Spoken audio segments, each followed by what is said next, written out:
Recording क्योंकि is आगे on. चलते ही हम लेफ्ट कर जाएंगे।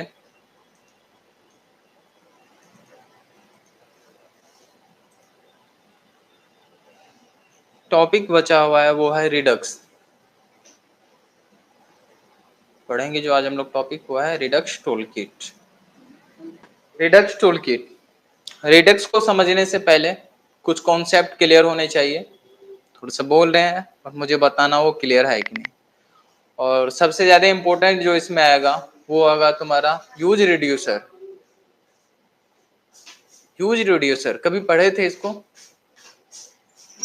यूज रिड्यूसर पढ़े थे ना? क्या क्या था उसमें टर्मिनोलॉजी ये बताना। 4 चीजें थी, क्या क्या था? यूज रिड्यूसर्स अगर क्लियर नहीं है तो ये क्लियर नहीं होगा। तो उसमें क्या क्या था ये बताओ। अरे ऑनलाइन वाले तो चीटिंग भी कर सकते हो, देख के बता दो। और तुम लोग भी लैपटॉप में उधर राउंड कर लोगे, मुझे कौन सा दिख रहा है?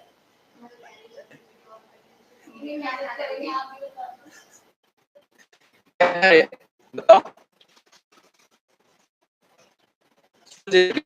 कुछ नहीं लगता है कंप्लीट किए। तो उसमें हमारे पास यूजर स्टेट और डिस्पैच, ये 4 चीजें थी। बनाने का तरीका इस प्रकार से था। ये यूजर रिड्यूसर कॉल कर रहे थे, फंक्शन था यहाँ पे बुक्स है और इसको 2 चीजें पास करते थे, एक रिड्यूसर फॉर्म था, दूसरा इनिशियल। यहाँ पर वो स्टेट रिटर्न करता था जिससे तुम डेटा को एक्सेस किया करते थे। और यहाँ पर डिस्पैच फंक्शन था जिसके थ्रू हम रिड्यूसर्स के किसी फंक्शन को कॉल करते थे। कुछ लिखा दे रहे यहाँ पर जो लिखा हुआ वो इसको हम लोग ऑलरेडी कवर कर चुके हैं। इसी का अपडेटेड वर्जन समझ लो जो हम लोग अभी यूज करने वाले हैं रिडक्स टूलकिट। उसमें भी रिड्यूसर्स आएंगे, डिस्पैच आएंगे, तो कंफ्यूज नहीं होना कि ये क्या था नहीं था। वहां पे चीजें तुम्हें दिखता था कि कैसे हो रहा है, आज कुछ नहीं दिखेगा, बस हवा हवा में चलेगा सब। रिड्यूसर्स बनाने के लिए हम लोग इंपोर्ट कर लिए थे और क्रिएट किए थे जब रिड्यूसर्स, तो हम स्टेट, डिस्पैच, रिड्यूसर फंक्शन और इनिशियल स्टेट डिफाइन किए थे। यही सब चीज ठीक है। और यहाँ पे इसको एक्सेस करने के लिए हम स्टेट डॉट कॉन्ट, स्टेट के थ्रू इसमें कॉन्ट को पास किए थे, तो कॉन्ट्स को हम एक्सेस कर रहे थे। साथ ही साथ अगर मुझे कोई भी ऑपरेशंस परफॉर्म करना था तो डिस्पैच को हम टाइप के थ्रू पास कर देते कि क्या करना है और पेलोड्स में डेटा अगर भेजना होता था। सेम वहां पे किया, एक रिड्यूसर्स फंक्शंस बनाया, ये 2 चीजें एक्सेप्ट करता था, एक स्टेट एक्सेप्ट करता था और दूसरा एक्शंस। एक्शन से ही हम पता करते थे कि क्या चीजें करनी है नहीं करनी। तो इसमें स्विच स्टेटमेंट के थ्रू ये काम कर लेते थे, किए हुए ऑलरेडी, तो फिर वही रिपीट कर रहे हैं। आज भी हमको रिड्यूसर्स फंक्शन चाहिए, कुछ काम इसी तरीके से होगा। डिस्पैच के थ्रू ही कॉल करेंगे तो डिस्पैच वहां पर भी आएगा, स्टेट वहां पर भी एक्सेस होगा, सारी चीजें वही होगा। बस इसको हम लोग एक्सेस कर रहे थे। बस ये यूज रिड्यूसर्स आया किस लिए था? कौन सा प्रॉब्लम था कि ये सोल्व किया था? क्यों पढ़े थे इसको?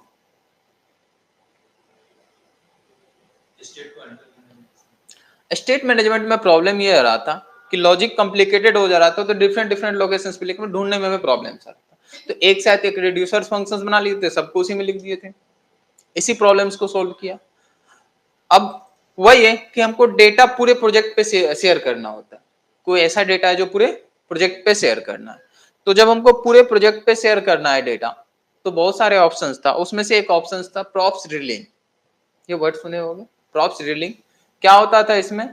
प्रॉप्स के थ्रू हम डेटा पास करते थे पेरेंट से चाइल्ड की तरफ। उसमें क्या होता था कि अगर मान लो कि इंटरमीडिएट पेरेंट्स को नीड नहीं भी है डेटा, फिर भी प्रॉप्स के थ्रू पास करना पड़ता था, अननेसेसरी कॉम्प्लिकेटेड बढ़ जाता था। तो इस प्रॉब्लम्स को सोल्व करने के लिए हम कुछ और लेके आए थे, और वो लेके आए थे कॉन्टेक्स्ट एपीआई। कॉन्टेक्स्ट एपीआई ये भी टॉपिक पढ़े थे, तो कॉन्टेक्स्ट एपीआई में ये प्रॉब्लम्स को सोल्व किए थे। तो कॉन्टेक्स्ट एपीआई से भी अगर हमारे पास कोई डेटा है तो हम आराम से मैनेज कर सकते हैं, उसको शेयर कर सकते हैं। बट अगर एप्लीकेशन और बड़ा हो जाता है तो कॉन्टेक्स्ट एपीआई से भी मैनेज करना मुश्किल हो जाता है। तो कॉन्टेक्स्ट एपीआई की जगह हम लोग यूज करते हैं रिडक्स टूलकिट को। ये भी वही प्रॉब्लम सोल्व करेगा, वही प्रॉप ड्रिलिंग्स के प्रॉब्लम्स को सोल्व करेगा। लेकिन जब मैनेजमेंट बहुत बड़ा हो जाता है, या अभी देखोगे तो कॉन्टेक्स्ट एपीआई से भी आसान हो जाता है इसके थ्रू मैनेज करना। तो अगर बहुत बड़ा प्रोजेक्ट है तो उसमें हम लोग इसको यूज करते हैं। तो रियल टाइम में अगर इंटरव्यू क्वेश्चंस तुमसे पूछा जाएगा तो रिडक्स टूलकिट से जरूर पूछा जाएगा।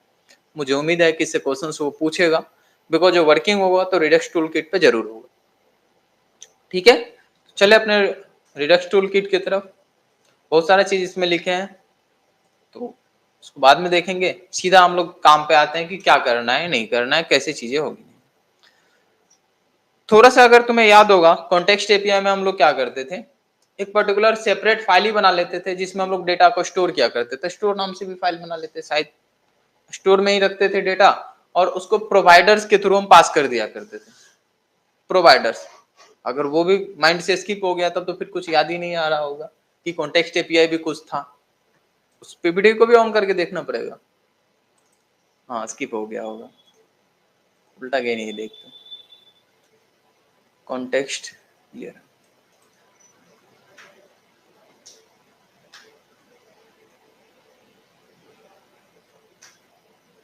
इसी जैसे फ्रूट कॉन्टेक्स्ट बनाते थे, और इसी में हम लोग क्या करते थे, प्रोवाइडर्स के थ्रू रैप करके सारी चीजें पास कर दिया करते थे। बस उस कोड को देख लो कि फ्रूट कॉन्टेक्स्ट में क्या किया था, क्रिएट किए थे कॉन्टेक्स्ट, और इस कॉन्टेक्स्ट को हम प्रोवाइडर्स के थ्रू पास कर दिए थे कि सबको प्रोवाइडर्स में वैल्यू दे दिए थे, और जो भी इसमें चिल्ड्रन आया था वो चिल्ड्रन सबको इसको एक्सेस कर ले रहा था। ये सारी चीजें मुझे मैनुअली करना पड़ता था, तो बहुत परेशान हो गए थे करने के लिए। सारी चीजें मैनुअली करना होगा, और इसी को और आसान तरीके से हम लोग आज करने वाले हैं। तो वहां पर भी प्रोवाइडर होगा, बट इतना कॉम्प्लिकेटेड प्रोवाइडर नहीं होगा। यहाँ पर भी हम वैल्यू पास करते थे, वहां पर जो वैल्यू पास करेंगे उसको स्टोर बोल लिया करेंगे, और यहाँ पर भी हम लोग रिड्यूसर्स फंक्शंस डिफाइन करते थे, वहां पर भी करेंगे। सारी चीजें होगा, बस मैनेजमेंट आसान होने वाला है।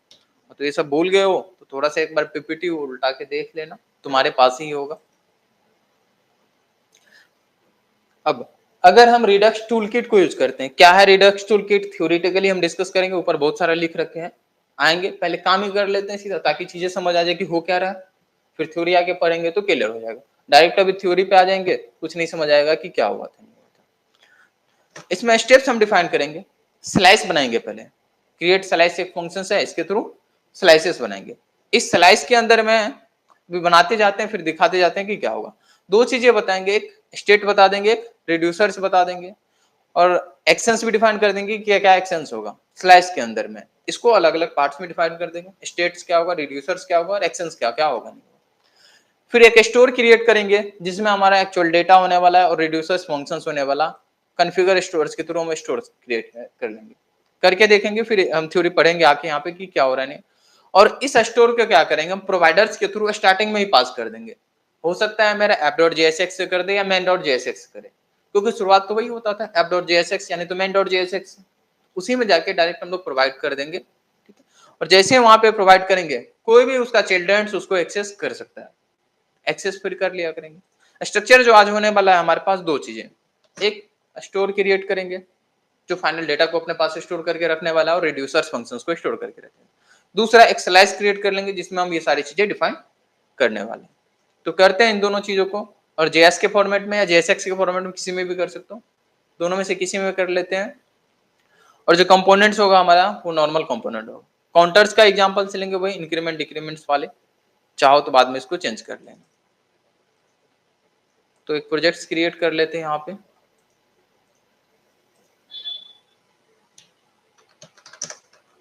कमांड तो भूल गए होगे, बताना, तुमसे ही पूछ रहे हैं। कमांड बताओ तो क्या था, उसको क्या देख रही हो, नहीं बताएगी। क्या था कमांड,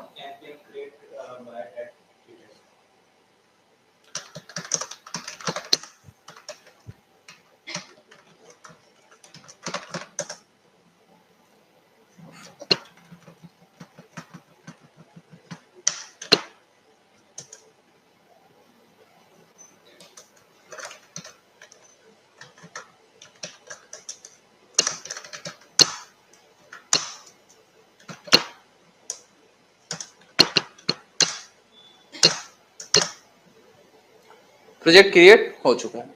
अच्छा, ये जो रिडक्स है या रिडक्स टूल किट है, ये सेपरेट लाइब्रेरी है इसका रिएक्ट का, तो इसको इंस्टॉल करना पड़ेगा। जैसे हम लोग इसको यूज किए थे लास्ट क्लास में, जो हम लोग पढ़ रहे थे, कौन सा चीज हुआ था लास्ट क्लास में, नेविगेट जो कर रहे थे,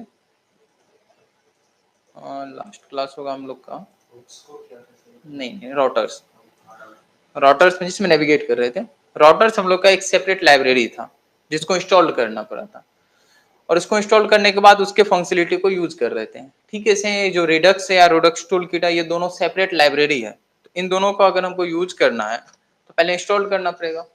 तो चलते हैं हम लोग उसके प्रोजेक्ट के अंदर में, पहले cd रिडक्स,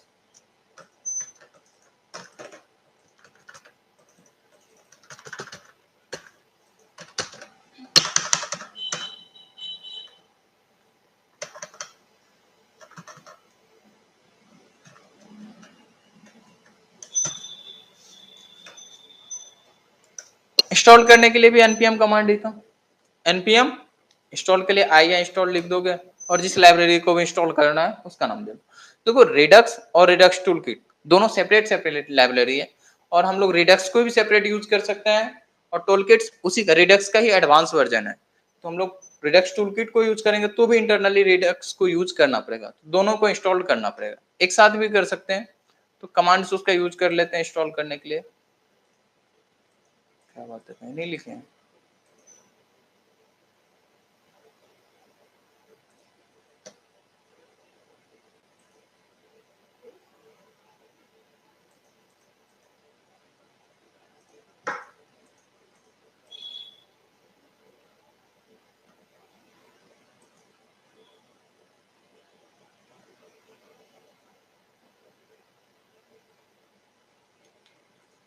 नहीं लिखे तो फिर तो सर्च करना पड़ेगा, npm installed Redux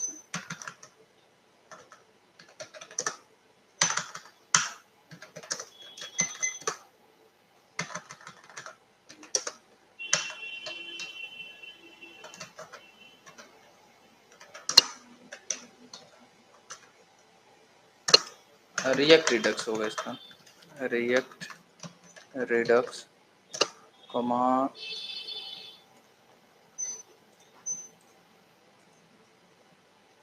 react Redux and toolkit install react Redux command हो जाएगा इसका, ये दोनों लिखना होगा, तो एक साथ ही लिख दो इसको।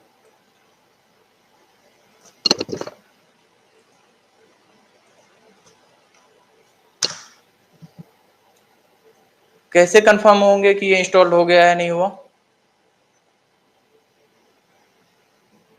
ऐसे बिहेव कर दो कि सब निकल गया है। अरे पैकेट और जेसन इसके लिए तो था, ये पैकेज डॉट जेसन, इसी में तो बताता था कि कौन कौन सा इंस्टॉल है नहीं। ये रहा रिएक्ट और Redux, react Redux Redux tool kit सब आ चुका है, डिपेंडेंसी में शो हो जाता था ना जिसको भी इंस्टॉल करते थे, हाँ आ चुका है, तो यूज कर सकते हैं। आगे इस प्रोजेक्ट के अंदर में जो भी हम लोग का पब्लिक फाइल होता था, जो भी चीजें हम लोग क्रिएट करते थे, सब एसआरसी फोल्डर के अंदर में करते थे, सोर्स के अंदर में, तो यहीं पे हम क्रिएट करेंगे। मुझे दो फाइल तो पहले चाहिए, एक स्लाइस के लिए और दूसरा स्टोर के लिए। चाहो तो एक भी फाइल पे क्रिएट कर सकते हो या डिफरेंट डिफरेंट पे भी कर सकते हो, हम डिफरेंट डिफरेंट पे ही कर लेते हैं। एक बना लेते हैं क्रिएट स्लाइस के लिए, क्रिएट काउंटर स्लाइस, ठीक है, काउंटर स्लाइस नाम रख देते हैं, काउंटर्स के लिए बनाना है, और एक स्टोर बना लेते हैं, बाकी हम लोग बनाएंगे बाद में। एसआरसी के अंदर में डायरेक्ट कर, ये कंपोनेंट है, नॉर्मल हम कॉन्फ़िगर करेंगे अपने पूरे एप्लीकेशंस के लिए, तो डायरेक्ट एसआरसी में रखोगे, किसी फोल्डर्स के अंदर में नहीं रख रहे हैं, या चाहो तो रख सकते हो उसको भी, बाहर ये भी रख रहे हैं। न्यू फाइल्स क्रिएट करते हैं, उसका नाम रख देते हैं काउंटर स्लाइस। जेएस फाइल बना लिए, एक और बना लेते हैं नॉर्मल जेएस फाइल, वो होगा हम लोग का स्टोर, store.js।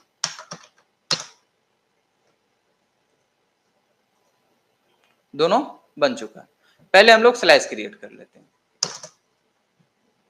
तो अगर स्लाइस क्रिएट करना है, रिडक्स टूलकिट में एक फंक्शन है क्रिएट स्लाइस के नाम से, तो उसको कॉल कर लेते हैं। अब वो जो भी रिटर्न करेगा, कांस्टेंट एक वेरिएबल बनाते हैं, उसमें रख लेते हैं, सजेशन दे रहा था इसको, तो मुझे इंपोर्ट करना है। क्रिएट स्लाइस कर लिए, इसको रोक दो, अदरवाइज ये सब भर के रख देगा तुरंत।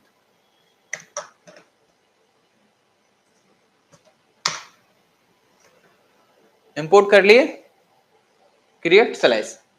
फंक्शन है किसमें, अभी जो इंस्टॉल किया हम लोग रिडक्स टूल किट, उसको यूज कर रहे हैं। काउंटर स्लाइस नाम से हम लोग बना लिए, बिकॉज हम लोग प्रोजेक्ट का ही नाम रख रहे थे काउंटर्स के लिए बना रखे हैं। तो ये रिटर्न जो भी करेगा उसको इसमें रख लेगा। अभी एक्सपोर्ट हटा देते हैं, बाद में कर लेंगे बिकॉज एक्सपोर्ट करना होगा। अब ये जो फंक्शंस है, ये फंक्शंस आखिर क्या चाहिए इसको वो देख लेते हैं। तो जब इस फंक्शंस पे हम लेके आए कर्सर्स, तो थोड़ा सा सजेशंस तो आईडी दे ही देता है। तो बोल रहा है कि एक फंक्शंस है जिसको इनिशियल स्टेट चाहिए, ऑब्जेक्ट चाहिए रिड्यूसर्स का, और स्लाइस का नेम, ये सब चीजें फंक्शनलिटी चाहिए। तो बोले चलो ठीक है, वो सब प्रोवाइड कर देते हैं। ये फंक्शंस है तो पहली बात तो फंक्शंस को कॉल ऐसे ही करते थे। अब इसके अंदर में क्या क्या चीजें चाहिए तो वो यहाँ पे बता देगा ये क्या क्या चीजें चाहिए। पहला इसको चाहिए था इनिशियल स्टेट। क्या, इनिशियल स्टेट नाम से इसको नेम भी चाहिए होगा, सारी चीजें बता रहा होगा कि स्लाइस का आप नेम दे दीजिए। तो नेम प्रोवाइड करना है तो नॉर्मली हम लोग नेम के नाम से ही प्रोवाइड कर देते हैं। और इसको एज ए ऑब्जेक्ट चाहिए, तो ऑब्जेक्ट बनाने के लिए हम कर्ली ब्रैकेट यूज कर लेते हैं। जावास्क्रिप्ट में तो ऑब्जेक्ट ऐसे ही बनता है। देन यहाँ पे हम लोग नेम यूज कर लेते हैं। नेम में कुछ भी रैंडम नाम रख सकते हो, और ये नेम देना कंपलसरी है कि इस स्लाइस को किस नाम से जानेगा रिएक्ट इंटरनली। तो नाम दे देते हैं, सपोज करो ये काउंटर बना रहे हैं तो काउंटर नाम दे दिए। हाँ, जावास्क्रिप्ट का ऑब्जेक्ट में कॉलन यूज करेंगे। ठीक है। दूसरा, इनिशियल स्टेट में तुम्हें क्या रखना है। इनिशियल स्टेट, ये सब नाम थोड़ा सा फिक्स है इसलिए यूज करोगे। इनिशियल स्टेट में तुम चाहो तो कोई ऑब्जेक्ट दे दो, या सपोज करो इनिशियली हम वैल्यू 0 रखना चाह रहे थे, रख लिए। इसके बाद हमें ये बताना पड़ेगा कि रिड्यूसर्स कौन कौन से हैं। तो रिड्यूसर्स बना लिए, और रिड्यूसर्स में भी क्या चाहिए, इसको एक ऑब्जेक्ट चाहिए जावास्क्रिप्ट का, ऑब्जेक्ट बना दिए। और क्या क्या एक्शंस परफॉर्म करना है वो एक्शंस का फंक्शन यहाँ पे चाहिए। तो जो जो फंक्शंस यहाँ पे देना है दे देते हैं। सपोज करो इंक्रीमेंट डिक्रीमेंट्स का देना है तो वो दोनों हम बस बना देते हैं। तो बन जाएगा एक ऐड फंक्शंस, या इंक्रीमेंट्स के लिए बना लेते हैं इंक्रीमेंट और डिक्रीमेंट्स। ठीक है। ये फंक्शंस हुआ कैसे, एरो फंक्शंस है, ये पहचान रहे हो। हाँ बिल्कुल। और अगर सिंगल लाइन ही रिटर्न करना होता था तो हम लोग को रिटर्न स्टेटमेंट लिखना नहीं होता था, कर्ली ब्रैकेट अगर नहीं देते तो बाय डिफॉल्ट वो रिटर्न ही करता था। तो ये तो तीनों फंक्शंस बना हुआ है। क्लियर है, इसमें कोई कंफ्यूजन तो नहीं कि फंक्शंस की जगह कुछ और बन गया। क्लियर है। अब ये जो हम लोग बनाए हैं, ये स्लाइस क्रिएट हो गया कि इस स्लाइस में हम क्या किए, एक इनिशियल वैल्यू दे दिए। रिड्यूसर्स पहले भी बनाते थे, जैसे यूज रिड्यूसर्स था तो उसमें भी बनाते थे। रिड्यूसर्स बना लिए कि कौन कौन सा रिड्यूसर्स होगा, उसमें एक्शंस प्रोवाइड करना था। तो एक ऑब्जेक्ट प्रोवाइड कर दिया कि जो जो एक्शंस है मेरे पास वो एक्शंस दे दिए, इंक्रीमेंट डिक्रीमेंट या रिसेट जो भी देना था, और देना होता तो और भी दे देते।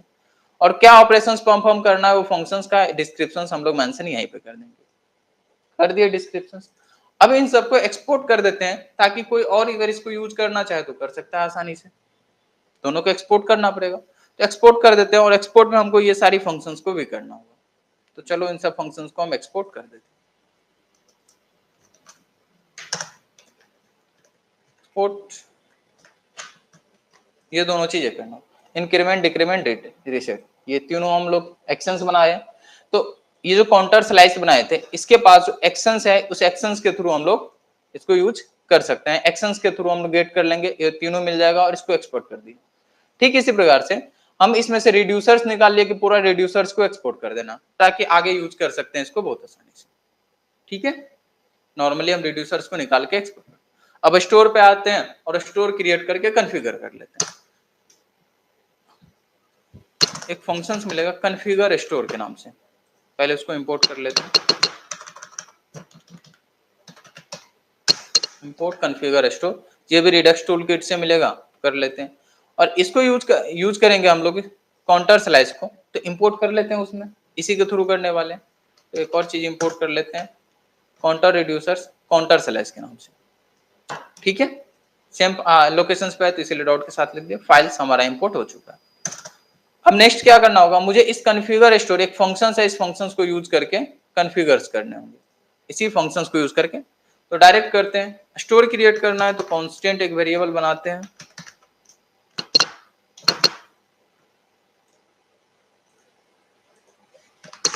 Cons store configure store.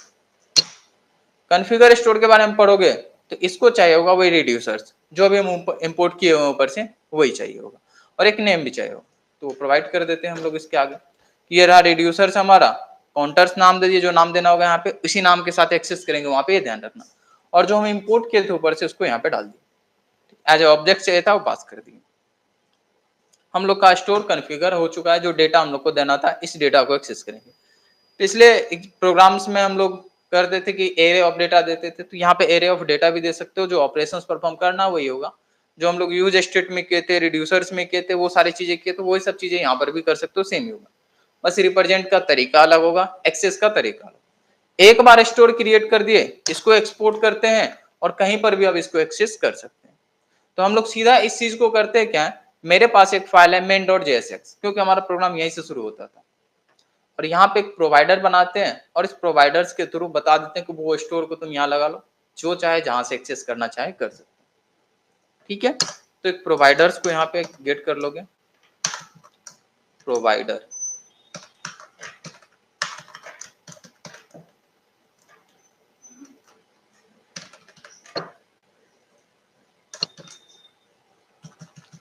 Providers आगे नहीं आया तो इसको इंपोर्ट करना पड़ेगा, और ऐप को इसके अंदर में रैप कर दो, रैप हो गया। ठीक, इस प्रोवाइडर्स को स्टोर बताना पड़ता है कि वो स्टोर कौन सा है, तो ठीक है स्टोर में बता देते हैं कि स्टोर हमारा कौन सा है। स्टोर, इस स्टोर को इंपोर्ट भी तो करना पड़ेगा, इंपोर्ट कर लेते हैं स्टोर वाले से, यहाँ पर जो भी एक्सपोर्ट किया है इसी को इंपोर्ट किया वहां पे प्रोवाइड कर दिया। देन ये प्रोवाइडर्स को अभी तक इंपोर्ट नहीं किया है, इसको भी इंपोर्ट करना होगा, इसको भी इंपोर्ट कर लेते हैं, ये मिल जाएगा रिडक्स के अंदर में, इंपोर्ट प्रोवाइडर, रिएक्ट रिडक्स के अंदर में प्रोवाइडर्स मिल जाएगा, इसको भी इंपोर्ट कर लिए। ठीक है, ये चीजें हम लोग उधर भी करते थे जब हम लोग यूज कर रहे थे ये कॉन्टेक्स्ट एपीआई को, तो वहां पर भी प्रोवाइडर क्रिएट किए थे, वहां पर वैल्यू के थ्रू डेटा देते थे, सेम ही है यहाँ पर वैल्यू के थ्रू नहीं स्टोर के थ्रू डेटा दे दिए, और ये डेटा को आप जहां से चाहे वहां से एक्सेस कर सकते हैं। कॉन्फ़िगर कैसे करेंगे समझ आया, अब इसका यूज करके देख लेते हैं, फिर इसको ओवरव्यू समझेंगे और पीपीटी में क्या क्या चीजें लिखे हैं फिर। तो इसको एक्सेस करते थे हम लोग app.jsx, ये रहा app.jsx, फालतू चीजें बहुत सारा यहाँ पे लग रहा है मेरे पास है, इसको हटा देते हैं।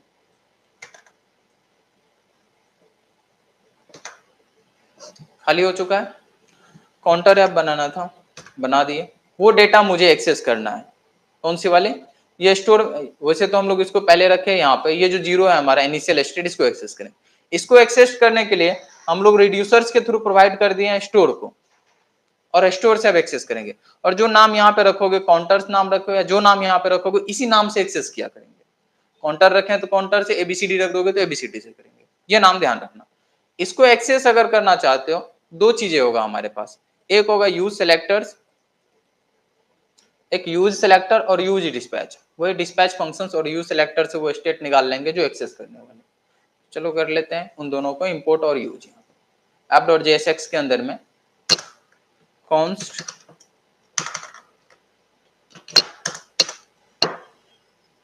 काउंटर ही नाम रख देते हैं, या स्टेट भी रख सकते हैं, counter equal to use selectors, और यूज सेलेक्टर्स को फंक्शन चाहिए होता था जिसमें से डेटा निकालेंगे, काउंटर डॉट काउंटर से ही आ जाएगा, वैल्यू नहीं चाहिए, उसका नाम लिख देंगे जो हमारे पास यहाँ पे है स्टोर के अंदर में जो नाम रखे थे, रिड्यूसर से हम लोग इंपोर्ट किए थे उसको प्रोवाइड कर रहे थे, काउंटर्स इसी का नाम रखेंगे, जो नाम है वही एज इट इज रख दिया, नाम हमारे पास आ चुका है, इसको इंपोर्ट कर चुके हैं, हाँ इंपोर्ट कर चुके हैं, तो इसको प्रिंट करके देखते हैं कि डेटा हमारा मिल रहा है कि नहीं काउंटर्स को।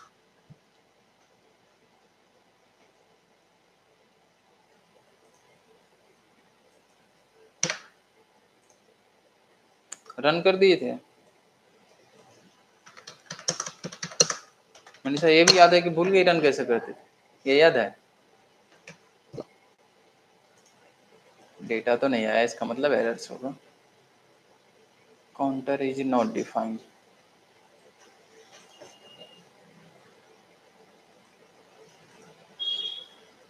क्या नाम रखें यहाँ पे,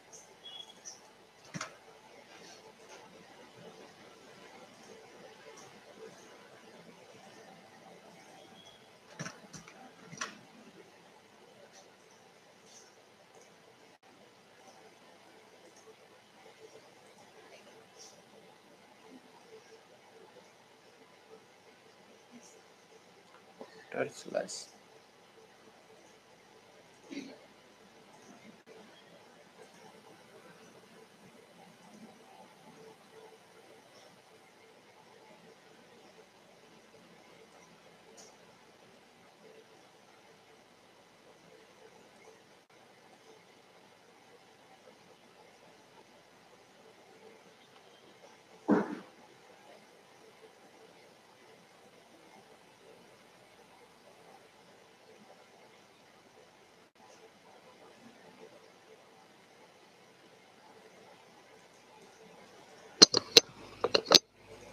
name counters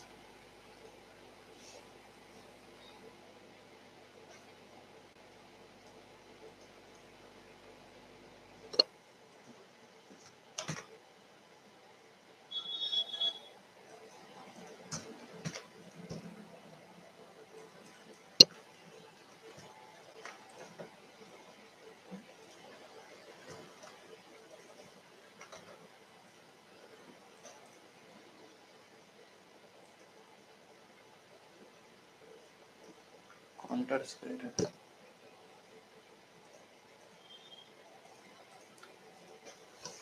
slash name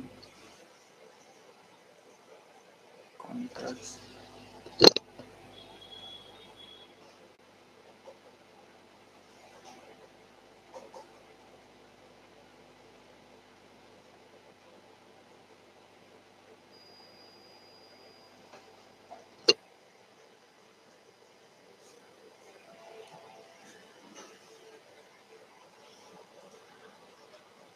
okay okay okay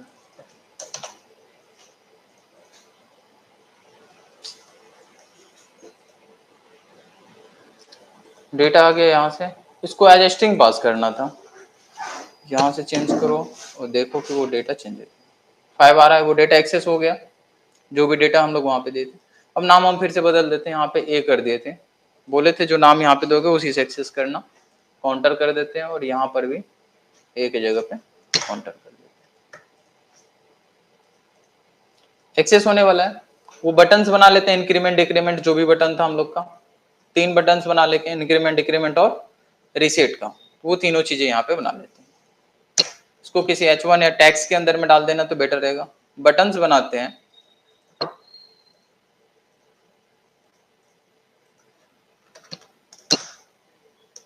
plus फिर से बटन एक माइनस और एक बन जाएगा रीसेट के लिए।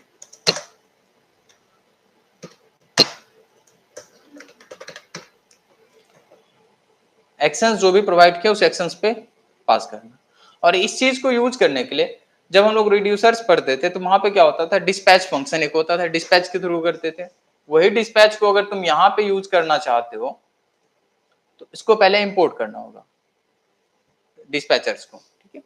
तो जब इसको इंपोर्ट करेंगे तो ये मिल जाएगा तुमको, यूज डिस्पैच के थ्रू फंक्शंस रिटर्न कर देगा डिस्पैच, और उसको कॉल कर देंगे उस फंक्शंस को जो भी काम करना होता था। तो बना लो एक const dispatch use dispatcher,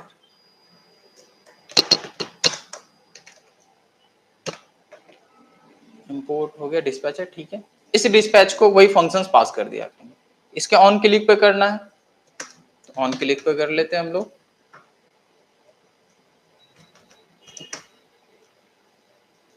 on click dispatch को कॉल करनी है, डिस्पैच को चाहिए वही फंक्शंस और वो फंक्शंस होगा हमारा increment.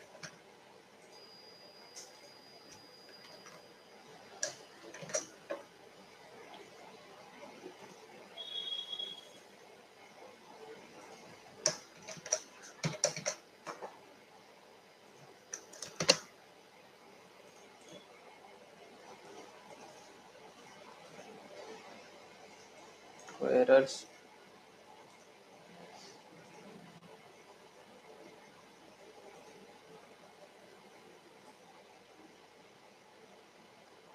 increment is not defined,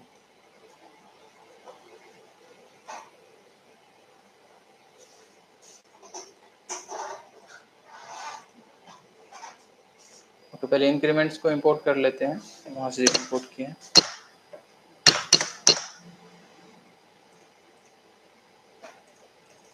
ठीक है, ये होने लगा, काम कर रहा है जैसे कर रहे थे। अब देखो क्या किया, डिस्पैच फंक्शंस पहले हम लोग को जब रिड्यूसर्स यूज करते थे तो डायरेक्ट मिलता था। अभी यूज डिस्पैचर्स को यूज किए तो ये इंपोर्ट किया। और इसको कैसे पता कि किसको एक्सेस करना है नहीं करना है, तो हम लोग पहले ही क्या किए थे, मेन डॉट जेएसएक्स में ये बता दिए थे कि स्टोर कौन सा है, प्रोवाइडर्स कौन सा है। उसके थ्रू इसको समझ आ चुका था कि कहाँ से एक्सेस करना है। ये स्टोर से उठाया, इस स्टोर को कहाँ पे रखे, तो स्टोर डॉट जेएसएक्स में। स्टोर डॉट जेएसएक्स में यहाँ पे बता दिया कि रिड्यूसर्स हमारा कौन सा है, वो फंक्शंस उसमें से एक्शंस को निकाल लेगा। तो यहाँ पे पहुंचे और ये जो था हमारा, ये पहुंचा दिया था काउंटर स्लैश के पास, और काउंटर स्लैश में हम सारी चीजें डिफाइन कर रखे थे। तो जैसे इंक्रीमेंट्स को भी एक्सेस कर लिए, ऐसे डिक्रीमेंट और रीसेट को भी कर लेते हैं एक्सेस। ऐप डॉट जेएसएक्स में वो बटन्स में वो लगा देते हैं, सेम ही होगा। इसको कॉपी कर देते हैं,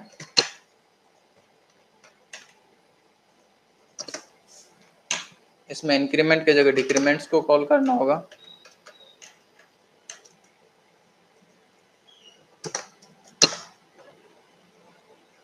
इंक्रीमेंट डिक्रीमेंट और इसमें रीसेट।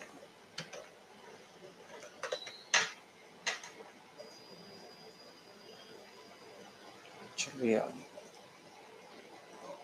0 माइनस, ठीक है, पहले भी किए थे ये काम, वही काम अभी भी किए।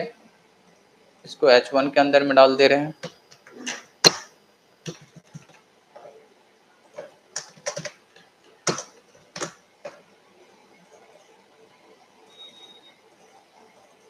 अभी भी काम कर रहा है, बट इस बार जो डेटा हम लोग का ट्रांसफर हुआ है वो किसके थ्रू किए हैं, रिडक्स टूलकिट के थ्रू। अब रिडक्स टूलकिट में देखते हैं कि क्या क्या काम किए, इसी चीज के बारे में पीपीटी में लिखे हुए हैं, किसका क्या काम है नहीं है, समझते जाते हैं। रिडक्स टूलकिट यूज किस लिए कर रहे थे, जब भी डेटा मुझे पूरे इंटायर प्रोजेक्ट पे शेयर करना होगा, पूरे इंटायर प्रोजेक्ट पे जब भी कोई भी डेटा शेयर करना होगा तो इसको यूज कर सकते हैं। इसके अलावा भी ऑप्शंस था हमारे पास, क्या बिल्कुल ऑप्शंस था। फर्स्ट ऑप्शन था प्रॉप्स रीडिंग, जो कि पसंद नहीं आया था। सेकंड में हम लोग यूज कर रहे थे कॉन्टेक्स्ट एपीआई, कॉन्फ़िगर करना हम लोग को हार्ड लगता था, बहुत सारी चीजें वहां पे मैनुअली क्रिएट कर रहे थे, मैनेजमेंट हम लोग के लिए मुश्किल हो गया था। उसको भी आसान करके लेके आ गया रिडक्स टूलकिट। और यहाँ पे क्या करेंगे, पहले हम लोग स्लाइस क्रिएट करेंगे, और स्लाइसिंग में ये बता देंगे कि इनिशियल स्टेट क्या होने वाला है, और रिड्यूसर्स में कि वो एक्शंस कौन कौन सा प्रोवाइड करने वाले, जो भी एक्शंस, और भी कोई एक्शंस होता तो वो एक्शंस प्रोवाइड कर देते हैं यहाँ पे, और जो भी एक्शंस यहाँ पे प्रोवाइड करते हैं उस एक्शंस को एक्सपोर्ट कर देते हैं कि ये सब एक्शंस है, कोई भी कहीं से भी इसको इंपोर्ट करके एक्सेस कर सकता है, ठीक है। और रिड्यूसर्स को हम यहाँ से पास कर दिए थे, और इस रिड्यूसर्स को एक्सपोर्ट करके ये बता देते कि स्टोर क्रिएट कर लें। इस स्टोर वाले कोड को सेम फाइल पे भी लिख सकते हैं या अलग फाइल पे भी। कॉन्फ़िगर स्टोर हमारे पास एक फंक्शन है, उसको चाहिए था रिड्यूसर्स, प्रोवाइड कर दिए, और ये नाम हमारे लिए इंपॉर्टेंट होता था क्योंकि डेटा को इसी के थ्रू एक्सेस करेंगे। इसको एक्सपोर्ट किए, और जो मेरा मेन डॉट जेएसएक्स है वहां पे बता दिए थे प्रोवाइडर्स के थ्रू कि इसके ऐप, अब इसके अंदर में जो जो ऑप्शंस है वो सभी इसको एक्सेस कर सकता है। और जहां पर भी जिस भी फाइल पे नीड होगा, जैसे अभी मुझे ऐप डॉट जेएसएक्स पे चाहिए था, कहीं कोई पास नहीं कर रहा है, सिंपल सा इन दोनों को इंपोर्ट किया, यूज सेलेक्टर और यूज डिस्पैच को, और वो सारे डेटा को एक्सेस करने लगा आराम से। तो कोड एक तो डिवाइड हो चुका है डिफरेंट डिफरेंट पार्ट में, डिफरेंट डिफरेंट कंपोनेंट्स में, और आसानी से इसको एक्सेस कर सकते हैं। इसमें जो टॉपिक्स हमारे पास आया है वो आया, एक स्टोर आया, और स्टोर क्रिएट कैसे कर रहे थे, कॉन्फ़िगर स्टोर के थ्रू, और एक कौन सा आया, slicing, then use selectors, use dispatch, और एक हमारे पास आया था यहाँ पे प्रोवाइडर्स, कौन सा, प्रोवाइडर। बस इसी के बारे में लिखे होंगे यहाँ पे आप सारी चीजें। रिडक्स के बारे में बाद में पढ़ेंगे, पहले इसमें यूज जो कर रहे हैं वो देखना। क्रिएट स्लाइस, चलो इसको पढ़ते हैं और खत्म करते हैं कि स्लाइसिंग क्रिएटिंग में क्या कर रहे थे, क्रिएट स्लाइस का क्या काम था, ये फंक्शन था, तो इस फंक्शन का क्या काम था, कौन पढ़ोगे।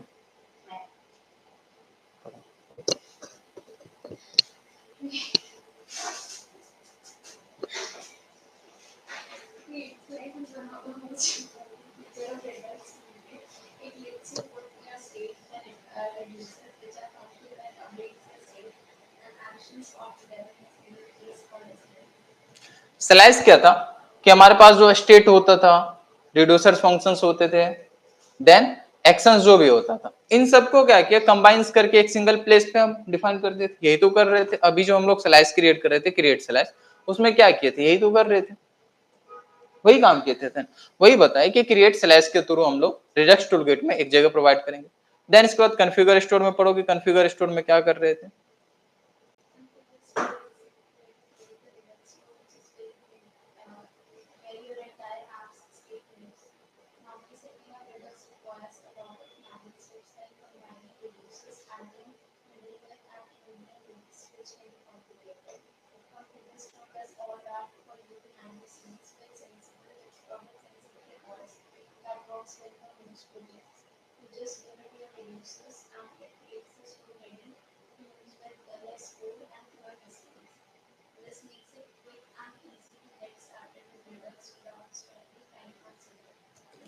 इसको भी रहने देना, एक डायग्राम से बना रहे हैं, उस डायग्राम से समझना।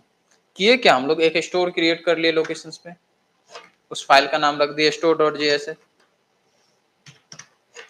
और बताया कि जितने भी कंपोनेंट है हमारे पास, डिफरेंट डिफरेंट कंपोनेंट्स हो सकते हैं, और इस स्टोर को हेल्प करने के लिए हम एक स्लाइस भी क्रिएट कर रखे थे।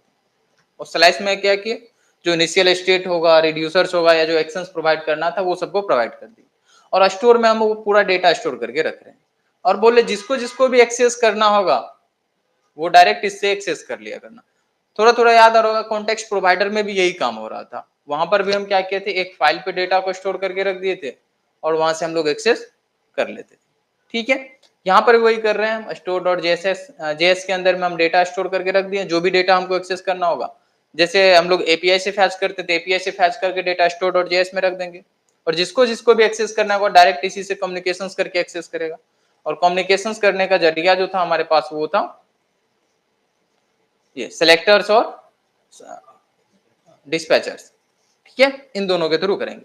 और जो एक्शंस जहां पे यूज करना होगा, वो अब मान लो कि ये सब अलग अलग बटन्स होता है, ये अलग अलग कंपोनेंट्स पे होता, तो उस कंपोनेंट पे सिर्फ उसी बटन को इंपोर्ट करते हैं और एक्सेस कर लेते हैं, उस एक्शंस को इंपोर्ट कर लेते हैं और एक्सेस करने लग जाते हैं, एक्सेस कर सकते थे। ये immer.js का क्या काम है, ये ऐसे ही समझा दे रहे हैं। जब हम लोग नॉर्मली यूज करते हैं तो उसमें क्या होता है, तो मुझे एक एक करके बताना पड़ता है कि ये कॉल करके फिर अपडेट्स करो। जैसे यहाँ पे एग्जांपल्स दे रहा है कि हम लोग डायरेक्टली अपडेट्स कर दे रहे हैं, और हम लोग यहाँ पे जब हम एक्शंस प्रोवाइड कर रहे थे तो डायरेक्टली एक्सेस कर रहे थे। ध्यान से देखो, जब पीछे तुम करते होगे तो इस तरीके से डायरेक्टली नहीं करते होगे, थोड़ा सा तरीका चेंज होगा, स्टेट डॉट के साथ करते होगे। अगर रिड्यूसर्स को ही यूज करते होगे तो उसमें लिखते होंगे ये एक्शन डॉट, जैसे पेलोड एक्सेस करना, एक्शन डॉट टाइप, इस तरीके से काम किया करते थे, एक्शन से हमेशा गेट किया करते थे। बट यहाँ पे हम ऐसा नहीं कर रहे, हम तो डायरेक्ट एक्सेस कर रहे हैं। तो डायरेक्ट कर रहे हैं, बट इंटरनली तो होता होगा, तो इंटरनली जो चीजें मैनेज कर रहा था वो ये करता है कि वो हमारे चीजों को कन्वर्ट कर देता है कि नॉर्मली तुम यहाँ पे डायरेक्ट एक्सेस कर सकते हो, बीच में वो आएगा और वो टाइप्स के थ्रू मैनेज कर लेता था। तो ये इंटरनली चीजें होती थी, तो इसलिए तुमको शो नहीं हुआ ये। बाकी ये दोनों क्लियर हो गया कि क्या काम था, नहीं हुआ? क्लियर है ये दोनों? ये फाइल नीचे का तो वही है, अब इतना तो तुम पढ़ोगे नहीं कोई,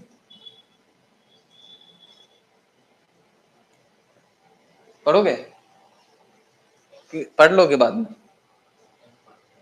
अभी पढ़ोगे? अभी पढ़ो, फर्स्ट पैराग्राफ बस पढ़ना। तुमको कहाँ बोल रहे हैं?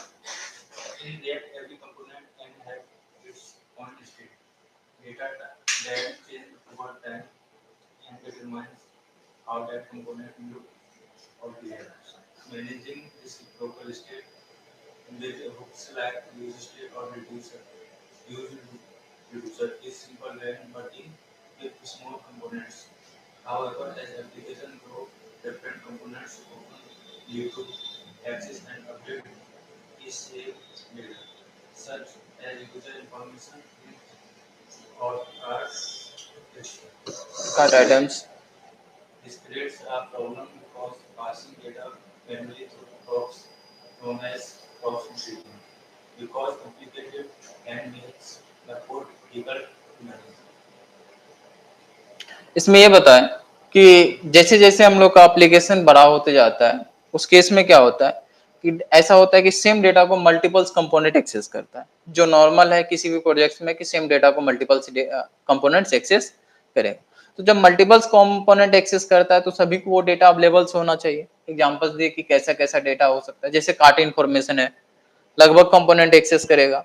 तो जब वो सब कंपोनेंट एक्सेस करेगा तो उसके पास भी डेटा अवेलेबल्स होना चाहिए।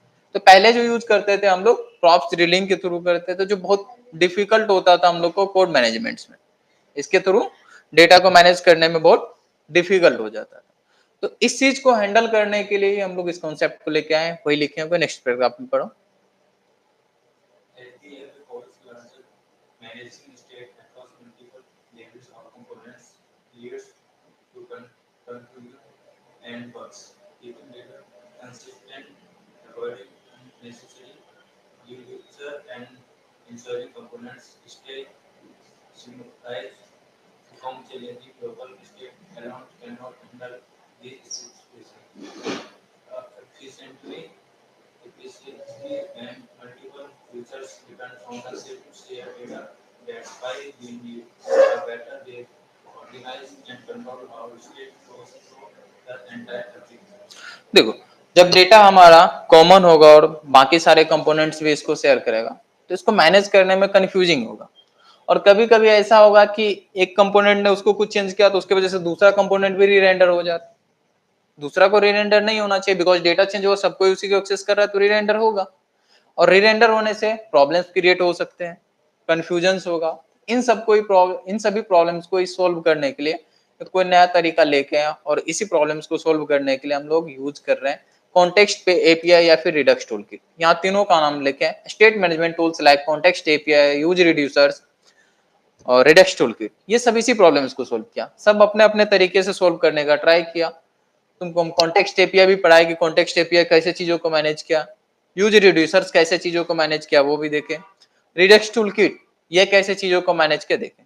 जो जैसा पसंद आ रहा है, सबको यूज करते हैं जैसा नीड होता है। जैसे डेटा बहुत ज्यादा कंपोनेंट्स पे शेयर नहीं हो रहा है, सपोज एक दो पे ही शेयर हो रहा है, तो यूज रिड्यूसर्स वहां पे अच्छे से काम करेगा। उससे थोड़ा सा बड़ा होगा तो कॉन्टेक्स्ट एपीआई से काम कर सकते हैं, या पूरा एप्लीकेशंस पे ही करना है तो रिडक्स टूल किट को यूज कर लेते हैं। ठीक है, क्लियर। लास्ट में वही लिखेंगे कि रिडक्स टूल किट जो है बाकी सभी से ज्यादा पावरफुल होगा, बाकी सभी से पावरफुल सॉल्यूशंस प्रोवाइड करेगा। लास्ट लाइन जो लिखे, इस लाइंस का मतलब ये हुआ कि जो रिडक्स होगा, हम लोग कॉन्टेक्स्ट एपीआई पढ़े और रिड्यूसर्स ये दोनों पढ़े, ये दोनों का मिक्सिंग कॉन्सेप्ट लेके आया, साथ ही साथ एक्स्ट्रा फीचर्स भी लेके आ गया। इसके लिए भी इजी हो जाता है, डिबगिंग आसान हो जा रहा था इसमें, और परफॉर्मेंस को भी ऑप्टिमाइज कर लिया। तो हम लोग को अगर कॉन्टेक्स्ट एपीआई और रिड्यूसर्स क्लियर था तो ये रिडक्स टूल के भी समझ आ रहा होगा कि क्या हो रहा है। नहीं था ये क्लियर तो फिर दिक्कत है। ठीक है, अब यहाँ पे जो कहानी लिखे ये कहानी तुम पढ़ लेना, अभी नहीं हम डिस्कस करेंगे। इस कहानी में ये लिखे हुए हैं कि पहले हम लोग एक कॉन्सेप्ट को सॉल्व करने के लिए लेके आए थे रिडक्स कॉन्सेप्ट को, रिएक्ट रिडक्स कॉन्सेप्ट को। ऐसा नहीं है कि ये सिर्फ और सिर्फ रिएक्ट में यूज करते हैं, अगर नोड जेएस यूज करते हैं तो नोड जेएस में भी रिडक्स यूज किया जाता है। वहां पे भी डेटा अगर शेयर हो रहा है तो शेयर डेटा को एक जगह पे रख के हम एक्सेस करते हैं। फिर रिएक्ट रिडक्स है, इसका ही अपडेटेड वर्जन से लेके हम लोग रिडक्स टूल किट जो अभी यूज कर रहे थे वो हमारा रिडक्स टूल किट है। उसमें क्या प्रॉब्लम्स था उस प्रॉब्लम के बारे में डिस्कस किए हैं और उस प्रॉब्लम्स को सॉल्व किया है इसने। इन तीनों में डिफरेंसेस क्या है नहीं है वो डिफरेंसेस खुद से तुम लोग कर लेना। कॉन्टेक्स्ट एपीआई, रिड्यूसर्स और रिडक्स टूल किट, तीनों को कब सेलेक्ट करना है, कब किसको यूज करना है, वो डिसीजन थोड़ा सा तो ले लेना तुम लोग। तीनों का डिस्कशन हम लोग कर चुके हैं कि कैसे होगा नहीं होगा। रिकॉर्डिंग बंद कर देना।